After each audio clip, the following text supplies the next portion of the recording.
Praise the Lord. జనవరి 17వ తేదీ 2025.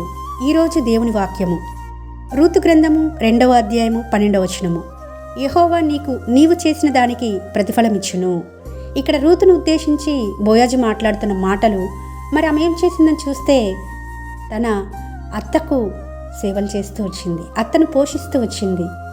ఓర్ప అత్తకు ముద్దు పెట్టి వెనుక తిరిగి వెళ్ళిపోయింది, కానీ రూతు తన అత్తను ముసలితనమందు పోషకురాలుగా చేయబడుతూ వచ్చింది.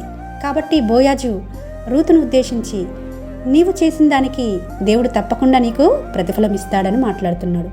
మరి మనము అన్నీ సక్రమంగా ఉన్నప్పుడు కాదండి, మనము వ్యతిరేక పరిస్థితులు గుండా వెళ్తున్నప్పుడు, ఇబ్బందులు గుండా వెళ్తున్నప్పుడు, బాధలు గుండా శోధనలు గుండా వెళ్తున్నప్పుడు, రూతు వలె ఉన్నప్పుడు మాత్రమే మనం చేసే సత్క్రియలకు, మనం చేసే మంచి పనులకు దేవుడు ప్రతిఫలం ఇస్తాడని ఈ రోజున ఈ వాక్యం ద్వారా దేవుడు మనతో స్పష్టంగా మాట్లాడుతుంటుండగా ఈ వాక్యం మనందరి జీవితాలలో నెరవేర్చబడాలని కోరుకుంటూ మీ సహోదరి ఎలిజబెత్ రాణి.